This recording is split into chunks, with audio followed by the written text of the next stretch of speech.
just my straight draw. So, pretty bad play.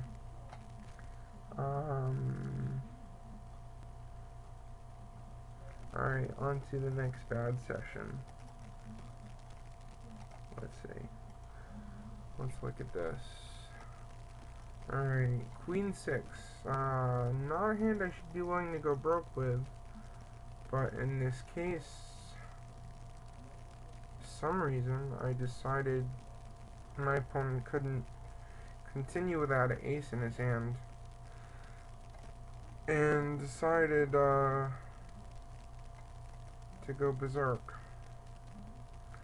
Now he can't call me with an ace here, I think. And I made a 6. So I bet 9 into an 8. Which looks strong. But your opponent has ace 10 and he's calling you. Alright. Was that a bad play? Small blind, big blind? Yeah, that was pretty bad. Alright, big blind here. King 10 suited. I don't even like the call out of the big blind, looking back. But, I flopped the not flush draw. My opponents can each double me. So I check my draw. He bets 5. Call 5. Raise. Now, to be honest with you, I like my draw. Against the set, if everyone's gonna put their money in, I'm pretty happy to go down in flames with a flush draw. So I just call, and everybody else calls. Now it's $3.40 to see a flush hit, so of course I'm going broke with the hand. And I miss air. But my flush draw was good. Ace 9, Ace 7, and a set. So I was up against set, but I think with the flush draw, that's a very, based on the pot odds, 4 ways, I believe I should be willing to put that in with the action behind me. So I'm okay with going broke there. Kind of a big raise with ace jack, under the gun. I'm not particularly fond of that right now, but that's how I chose to play it in this sense.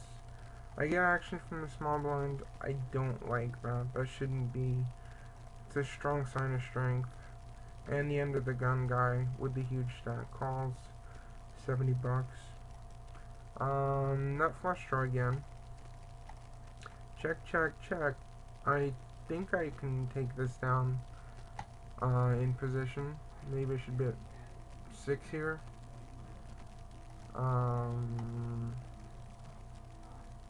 I guess if I had shoved into everybody, he might have folded. But I guess not. As it turned out, he had a 6 with an 8. So maybe a shove there would have worked. I don't necessarily know. I think a bigger bet might have been more appropriate. Just to say I'm willing to go with it. And a 6 with an 8. Still might have called in the 25-cent games, but I might feel better about it. Ace 8, limp. I flop an 8 and a 5-way pop. So pretty much should be done with it after the lead out. There aren't going to be many good cards after the 8, and I continue.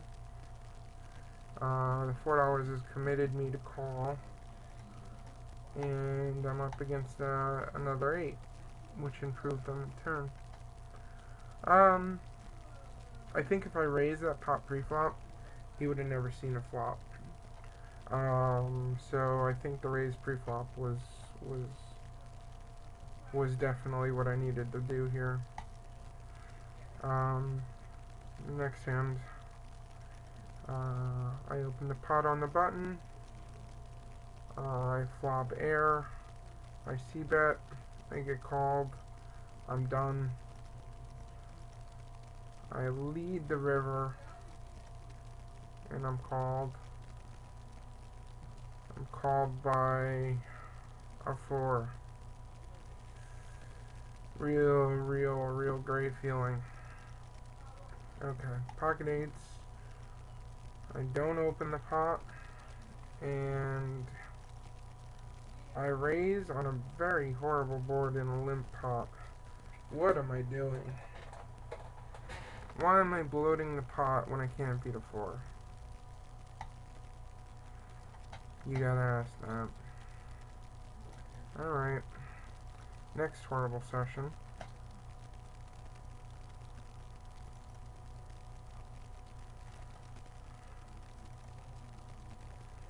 Ace-Jack. Now mind you, I'm showing you all my worst hands. I don't like calling with 2 big calls behind me with Ace-Jack. I think if the stakes really were important enough, I should be willing to get away from this. I flop top pair, and I'm willing to go broke. I 3-bet. I stick it in. And I'm up against a set. Done.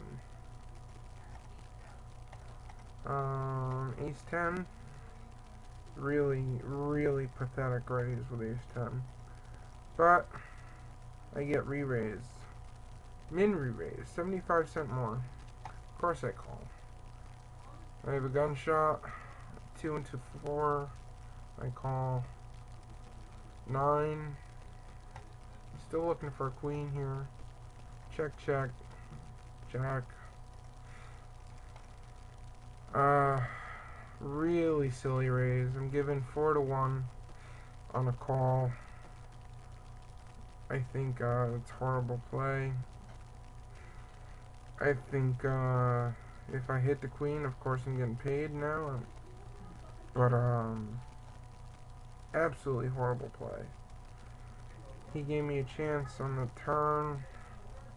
He gave me a chance to let it go on the river, giving me 5-1. I could call with ace high.